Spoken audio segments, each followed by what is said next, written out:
Okey. Assalamualaikum warahmatullahi wabarakatuh. Dan salam sejahtera, selamat pagi. Hari ini pukul 11.30. Just sikit. Okey. Hari ini 4 hari bulan Januari ya, tahun 2021 ya. Okey, saya rasa tak lambat, tak lewat untuk saya ucapkan selamat tahun baru pada saya punya penonton-penonton saya semua. Hari Jumaat tu saya tak sempat nak buat sebab lagi pun masa tu cuti kan. So hari ni saya buat saya punya live kembali lah pada tahun 2021 ni. Okey. Jadi insyaAllah saya akan cuba buat live setiap hari Isnin dan hari Rabu dan juga hari Jumaat lah. Kalau tak ada sibuk sangat lah dengan tugas-tugas saya lah, saya akan cuba buat live. Dan mungkin saya akan mempelbagaikan sikit lah topik-topik yang akan saya ketengahkan. Biasanya kalau tengok live selama 2 bulan lepas, apa yang banyak saya bincangkan lah tentang perkara-perkara berhubung dengan pembinaan diri kita kan. Jadi saya rasa tahun 2021 ni saya nak tambah topik-topik lain lah. Contohnya seperti mana yang tuan-tuan kalau sempat tengok pada website saya, pada website company saya ni, saya ada juga buat kursus-kursus tentang pemasaran digital. Jadi saya akan bincangkan sedikit lah tentang topik-topik berhubung dengan kaedah-kaedah pemasaran, khususnya pemasaran digital lah dalam kita sebagai seorang usahawan lah untuk memajukan perniagaan kita. Okey, saya ulangi sekali lagi seperti mana saya cakap tadi. Selamat tahun baru pada tuan-tuan semua, tuan-tuan dan puan semua. So saya pun sebelum ni setelah bincangkan ada beberapa video yang saya telah buat tentang azam tahun baru dan macam mana kita nak capai kan. Jadi hari ini saya tambah sikit lagi lah. Hari pertama kita tahun 2021 buat video ni, bagaimana kita nak kekal dalam motivasi kita untuk kita capai azam kita kan. Jadi macam saya selalu cakap lah, azam ni biasanya dia azam tahun baru ni, dia biasanya dia hanya akan kekal dalam ingatan kita sepanjang, orang kata kadang-kadang sampai bulan Januari saja. Lepas tu kita dah lupa kan. Jadi kita dah mula tak kisah tentang perkara tu kan. Jadi sekarang ni macam mana kita nak kekalkan motivasi kita terhadap azam kita ni. Okay, first kali kita harus ingat lah, kita harus tengok balik apa-apa azam yang kita buat ni, kita tanya balik, kenapa kita nak benda-benda tu? Apakah motivasi yang paling besar, why kita, WHY apakah dia punya why yang paling besar, kenapa kita nak benda tu? Kenapa kita nak sesuatu perkara tu? Tak kisahlah perkara tu mungkin berhubung dengan diri kita ke, berhubung dengan luaran kita ke. Kenapa kita nak perkara tu? Benda tu kita kena tahu balik lah. Jadi bila kita hilang motivasi, dalam kita punya pergerakan kita menuju kepada kita punya target tadi tu, azam kita. Bila kita tengok balik why kita tu, kenapa kita nak perkara tu, biasanya kita akan, orang kata, semangat tu akan datang balik lah. Jadi why tu kena kuat lah. Sama ada orang tu macam contohnya nak turunkan berat badan dia, ataupun contohnya dia nak kumpul sebahagian, kata kewangan yang dia nak dan sebagainya kan, ataupun kereta ini nak beli ke apa ke kan. Jadi why tu dia kena ada, kenapa dia nak benda tu. Jadi sebab tu saya kata dalam saya punya video sebelum ni, kita kena tahu why kita. Okay? Jadi sentiasa ingat why kita lah bila kita lemah semangat. Okey, satu lagi kaedah yang banyak orang sarankan kita buat. Okay? Kita kena selalu, kalau boleh tiap-tiap hari lah, selama 2-3 minit ke, kita cuba bayangkan, ataupun orang kata visualize. Dalam bahasa Inggeris ni dia kata visualize, tapi kalau kita cuba, kalau bahasa simpelnya, kita kena bayangkan, kita dreaming lah, mimpi sekejap. Macam kita tutup mata sekejap, semula 1-2 minit. Kita bayangkan kehidupan kita, situasi kita, yang mana kita dah dapat apa yang kita nak. Contohnya kalau kita kata kita nak turun berat badan kita bayang tutup mata kita bayangkan situasi bila kita tengok kat cermin badan kita macam mana. Ataupun bila kita boleh pergi kedai, kita boleh pakai seluar, contohnya saiz, kalau sekarang ni saiz, kata kita saiz 36, kita boleh pakai saiz 34 contohnya. Macam mana perasaan kita bila kita boleh pakai benda tu, macam mana rupa kita. Kita cuba bayangkan benda tu kan. Jadi ataupun bila kita, kalau kita misalnya kita ada, kata kita ada azam untuk pindah rumah baru, jadi kita apa tu, visualize situasi kita, bagaimana keadaan kita bila kita pindah rumah baru tersebut. Okey, itu yang kedua lah, kita visualize. Okey, right. Lepas kita visualize, ini pun satu kaedah yang disarankan untuk kita buat lah. Kita punya goal tu, azam kita tu, kita jangan hanya letak dalam kepala kita. Okey, jadi benda yang letak dalam kepala ni biasanya dia tak akan, kita akan lupa lah. Jadi macam mana kita nak ingat benda ni? Okey, cara yang paling mudah sekali untuk kita ingat benda ni lah, kita tulis benda yang kita nak tu. Okey, kita tulis benda yang kita nak tu.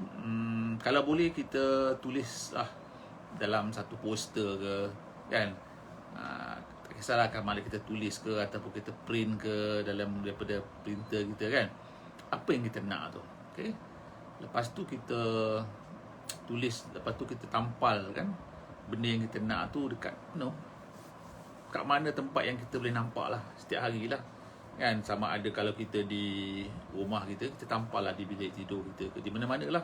Of course lah kena tanya kita punya parent lah, mak bapak kita duduk dengan bapak, ataupun kita tanya kita punya pasangan hidup kita, dan dia kata apa pula kita ni macam apa, tak betul pula kan. So kita tampal lah apa yang kita nak. Okay, tulis tu penting. Saya kata selalu sebelum ni kan, bila kita buat kita punya keazaman ni, kita kena tulis apa yang kita nak. Lepas tu bukan saja kita tulis, lepas tu otak kita ni kena sentiasa nampak benda yang kita nak tu. Okey, jadi salah satu cara ni, bila kita tampalkan kat dinding benda yang kita nak tu, maka kita akan nampak benda tu dalam bentuk tulisan.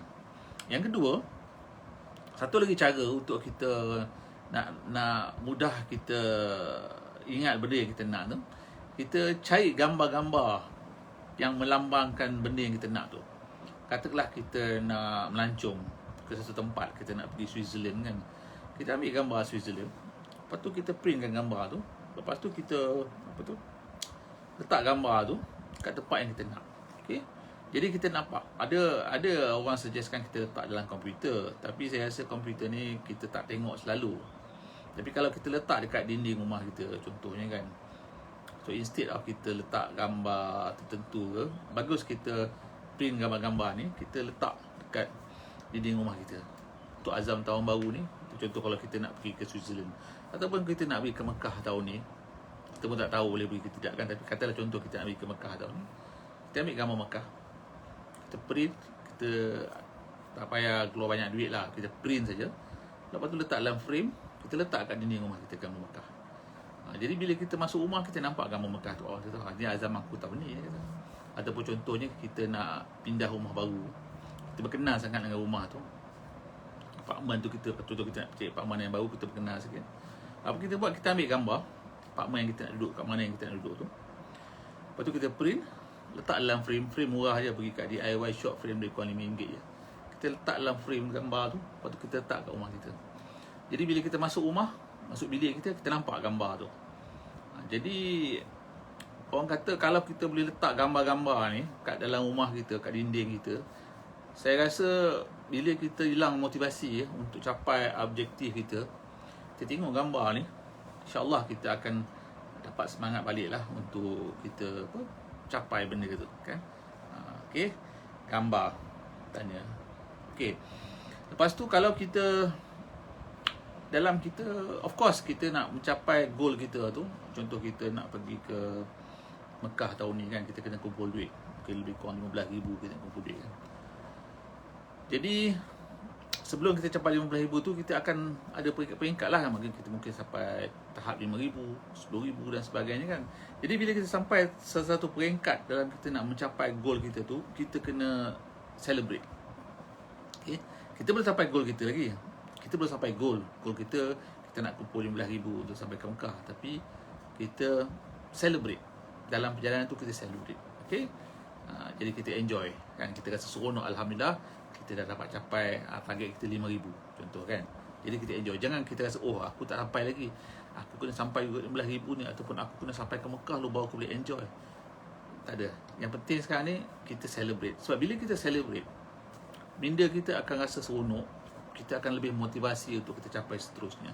Tapi kalau kita tak celebrate, kita sentiasa akan rasa macam oh aku tak cukup, aku akan gagal dan sebagainya. Yang penting kita celebrate. Okay?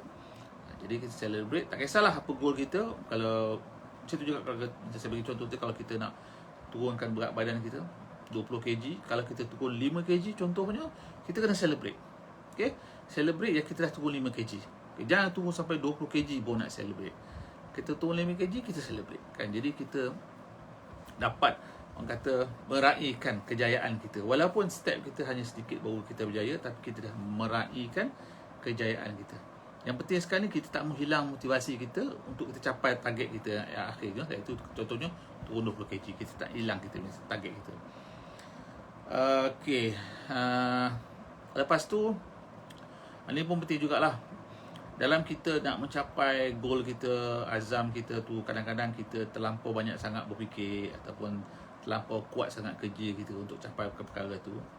Elok kita kadang-kadang kita just kata shutdown. Shutdown ni maknanya kita terus lupakan langsung benda tu. Kita rehatkan minda kita. Okey. Maknanya bukanlah saya rasa bukanlah kita nak rehat. Memang kita rehatkan minda kita. Tiap hari kita tidur. Tapi kadang-kadang oleh kerana kita ni masa awake kita, masa kita tengah bekerja ataupun masa sedar kita terlalu banyak memikirkan ataupun berusaha untuk kita capai azam kita tu. Jadi it's good juga, bagus juga kalau kita dapat rehatkan minda kita ni. Take a break. Take a break. Tak kisahlah kita buat sesuatu, sama ada kita bersenam ataupun kita pergi tempat-tempat yang boleh rehatkan minda kita kan. Dekat rumah kita kan. Bukanlah maksud kita ambil cuti panjang, tapi mungkin dalam sehari 2 hari tu ataupun dalam tiap-tiap minggu ke apa, kita rehatkan minda kita kan. Pergi tempat-tempat yang boleh kita rehatkan minda kita. Jadi bila kita rehatkan minda kita, kita akan lebih, orang kata, bertenaga lah untuk kita bermotivasi lah untuk kita terus capaikan apa yang kita nak. Okey, last kali saya pun dah terangkan dalam satu video saya sebelum ni. Always cuba dapatkan seseorang partner yang boleh teruskan kita bermotivasi untuk capai apa yang kita nak pada tahun ni. Teruskan, dapatkan seorang partner. Jangan buat benda ni seorang-seorang. Okey. Saya dah terangkan dalam video sebelum ni tentang accountability partner untuk kita accountable dalam kita mencapai goal kita. So kita dapatkan partner tu secepat mungkin. Terangkan dia goal kita tu apa pada tahun 2021. Apa yang kita nak capai. Dan minta dia tolong bantu kita, bantu ke ataupun motivate kita ke. Kalau kita kata, kalau orang tu rapat dengan kita boleh kata marah kita ke kalau kita malas dan sebagainya. Apa yang penting kita dapatkan satu orang partner, supaya partner tu boleh tolong kita, bantu kita untuk kita capai apa yang kita nak. Okey, so mudah-mudahan tuan-tuan dan puan-puan dapat menempuhi tahun baru ni dengan lebih berjaya, dengan lebih cemerlang lah. Dan kita lupakanlah apa yang telah berlaku tahun 2020. Walaupun masih lagi dalam suasana pandemik hari ini, kita anggaplah tu semua sebagai satu kafarah kepada diri kita, ataupun satu pengajaran lah kepada diri kita. Dan insya-Allah kita berharap dan berdoa tahun 2021 ni akan lebih cemerlang lah pada diri kita semua. Okey, itu sajalah. Sekian. Assalamualaikum warahmatullahi wabarakatuh. Okey, bye-bye.